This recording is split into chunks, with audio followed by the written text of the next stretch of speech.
gentlemen, welcome back to the UltraRunning Magazine podcast for our What's the Issue segment, not personal issues. Welcome back to the editor-in-chief, Amy Clark. Amy, how you doing?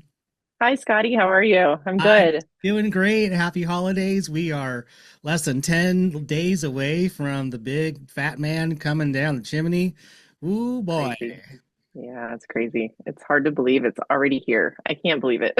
This year has gone by in a flash, but we have been having so much fun We this have whole been, entire year. And there's a lot coming out and a lot to look forward to. for But sure. we are talking about our December, January issue, which is a very fun issue to me, and it comes with a little surprise for those who subscribe. So tell us all about it. So our December, January issue is on store shelves now and has for subscribers every year. Since I've been editor, we've been sending over with that issue in the mailbox a full color 12-month calendar for training, specifically for training. It has boxes for your mileage, it has boxes for your total mileage. It is the best, and I use it every year. Writing all my mileage down because I'm not much of a digital person. I go by by what the calendar looks like at the end of the month. So all This that so scribbling, That is so satisfying to me to like it is. go out for a run, come back, and put that sucker in the calendar, and also to have a historical record too. Like after the Yeah, year's done, of just seeing like, oh yeah, I freaking did a lot.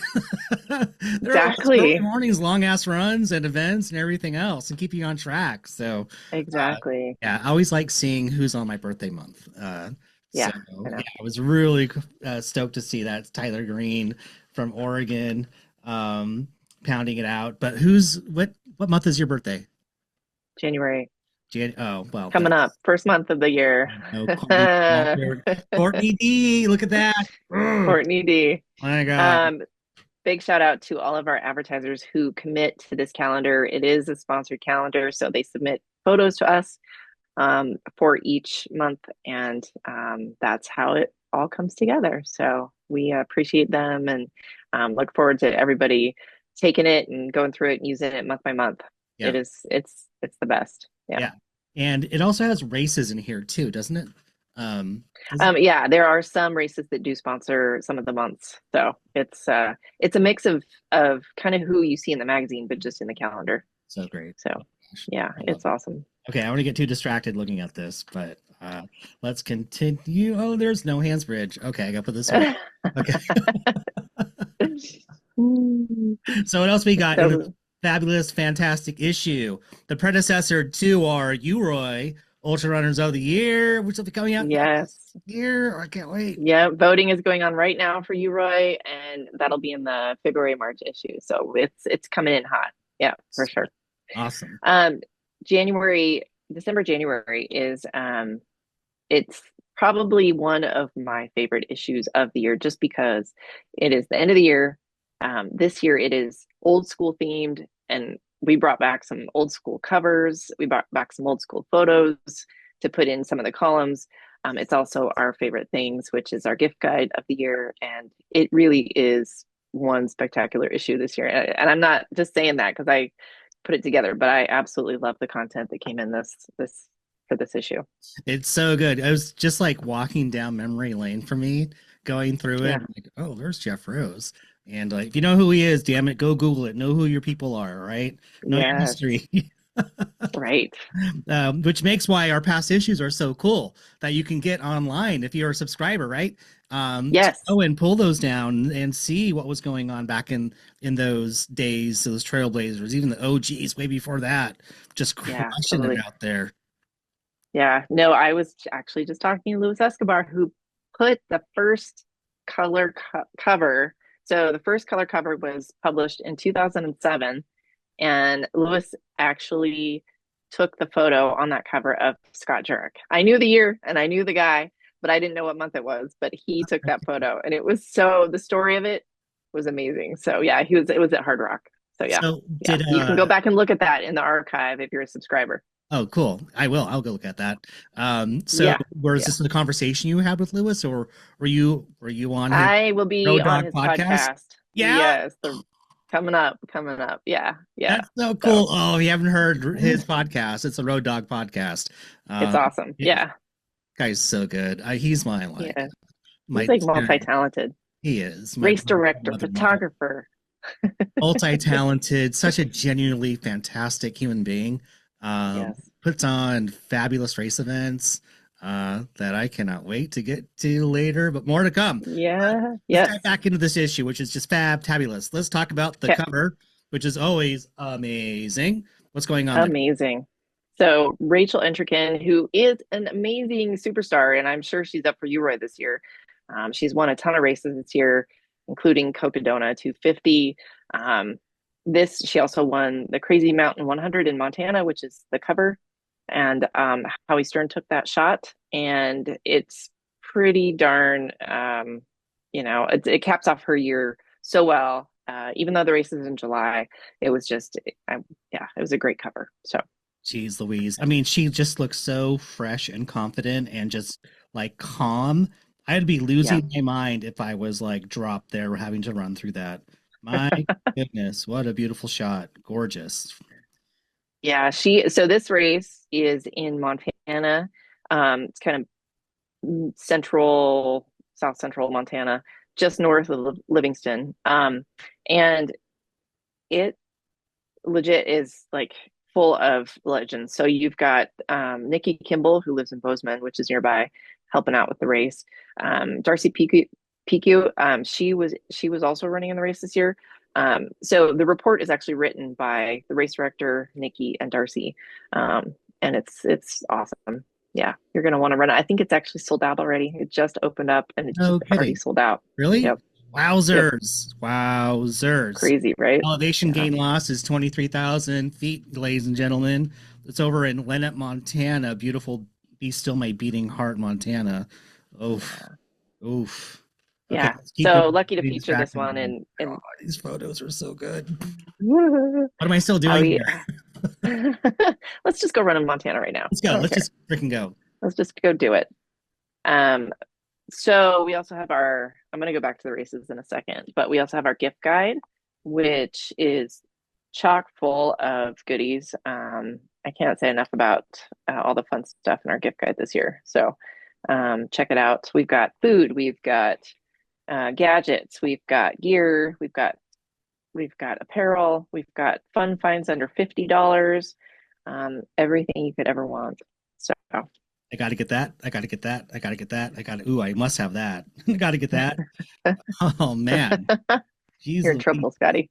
I am in trouble. My budget's in trouble. And then I'll be sleeping on the couch. But it's a comfy couch if you're not. So I'm okay. Good. It's good that you have a comfy couch. I wouldn't want you to, have a hard night of sleep. So let's get into the nuts and bolts. Coming into, you said it's the old school issue. So what Yeah. can people learn in this issue? Because it's all about improving your brain to improve your body, to improve your performance and finish your goals. So old school, I have. I'm gonna go to the back of the issue because I feel like there's good stuff throughout, but I started to kind of refresh my memory just a little bit ago, and it's great always to see um, chatter about how things have changed, but for not necessarily the worst or the better. Like, there's pluses and minuses. So Sarah Lavender Smith wrote about how phones changed ultra running, and she specifically talked about the Olone 50K, which is in California, Northern California, and how she was training for it, and how plugged in can be a good thing and it can be a bad thing. Being plugged in can mean we can take selfies.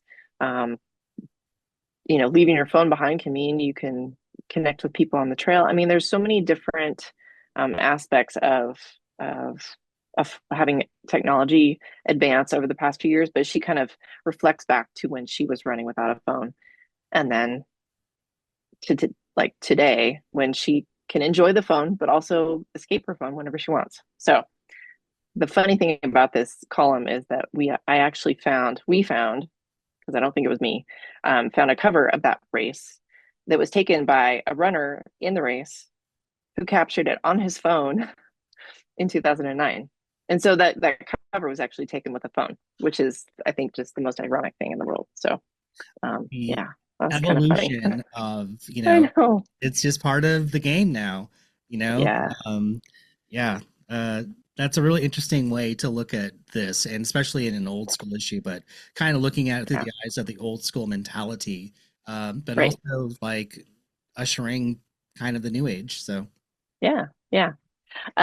So Dean Dean Karnazes wrote about this Australian, Cliff Young, who was once a potato farmer. This is back in the 1980s. He was once a potato farmer and decided to do a 600-mile race, got the world record for the 6-day race, and wore pretty much farming boots the whole way. It's a fascinating story. I mean, he continued on to do more races, but definitely old school definition by far. riding in He was, in your potato farm boots, yeah, I would yeah, say so. across Australia. Yeah, it was really incredible. That's legit, man. Um, That is some yeah. grit right there.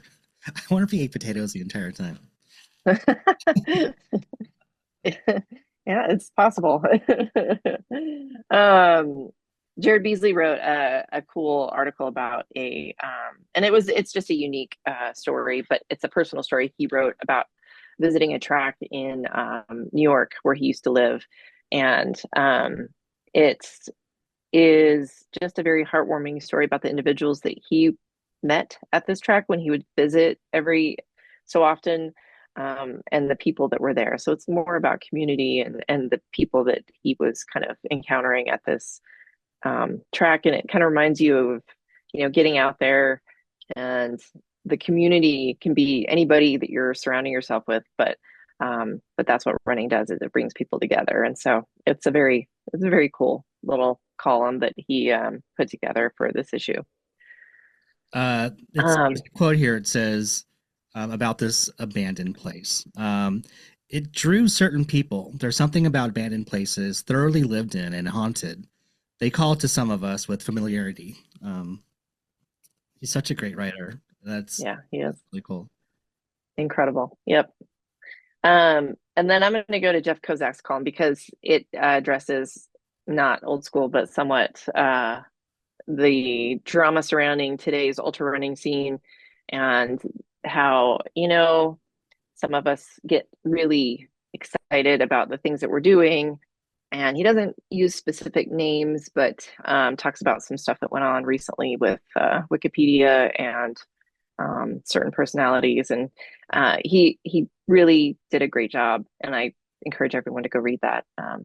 Yeah, he's such a great writer, and he makes some good points. So That definitely is check that some out. serious tap dancing that Jeff Kozak is doing. Uh, Yes, making lemons out of lemonade is what he has termed that one. so, So but he runs in the Eastern Sierra. So if anyone can tap dance around, scree and he's everything, he's got some great talent. he's Yep, the guy. Yeah. he's the guy. Race reports. We've got, as I mentioned, Crazy Mountain 100.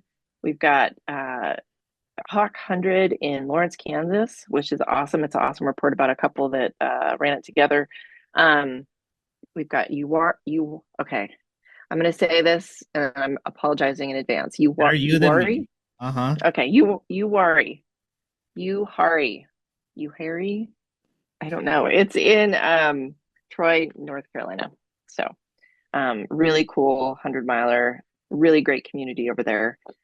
They really uh, have it, a really tight knit group of folks putting that race together. Nice. It's showing up for North Carolina. Way to go! And that is one Yeah, hell of a belt buckle you guys have going on there.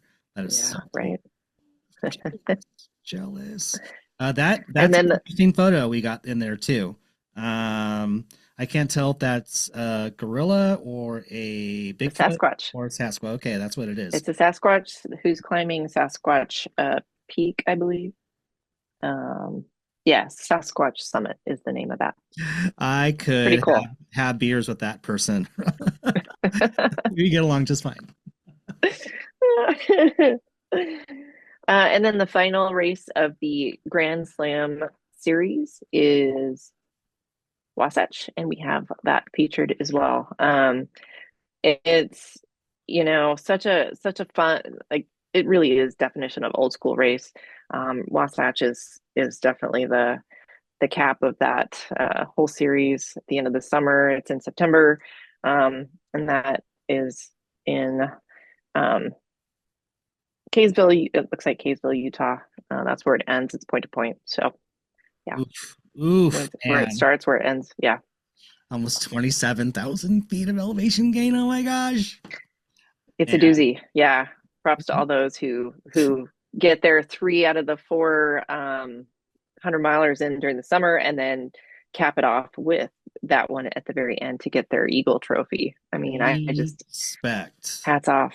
Yeah, Yeah. respect. So we have the Grand Slam finishers in this issue as well. Those who then there was actually let me look and see. There was um, I know there was one female in the group that finished. Um, you'll have to look at let's see. I'm gonna count. So we had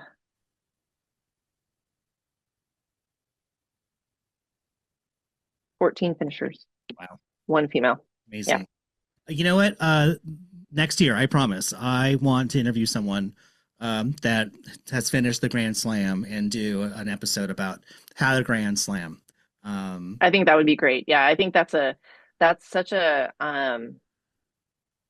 it's such a coveted finish. If you finish the Grand Slam series, I mean that's incredible, and I think that so many people are so interested in doing something like that. That would be awesome to do. yeah, yeah, Interview with a finisher. that So would be that. That is a special, special group of people. Really yeah, is. for sure, for sure. Yeah. I have a soft spot in my heart for old school.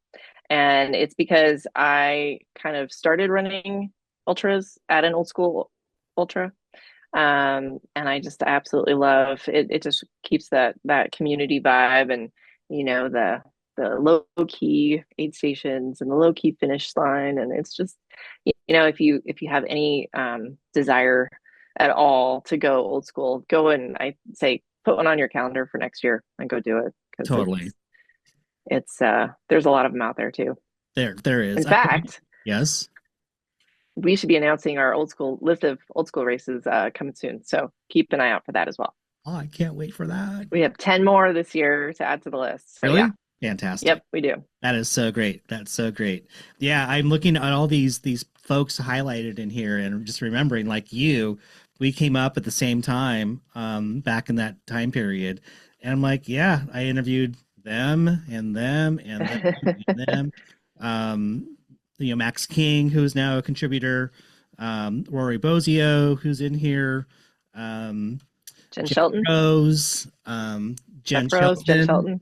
Oh my Yep, gosh. Yeah, she was reluctant to come on the program, but she did it, and good for her. She was such a great human being. she is. You Yeah, know, so cool. Yeah, fantastic. Love it. Well done. great issue.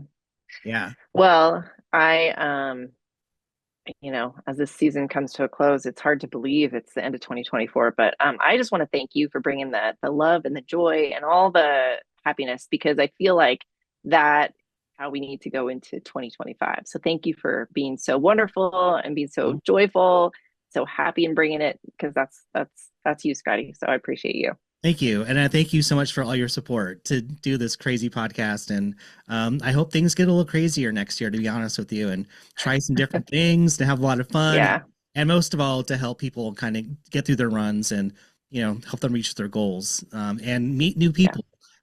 Some folks who are not elites and talk to elites and talk to coaches and writers. And, if there's someone that you want, that you think is compelling, that you'd like to hear on this episode, in a future episode, let us know.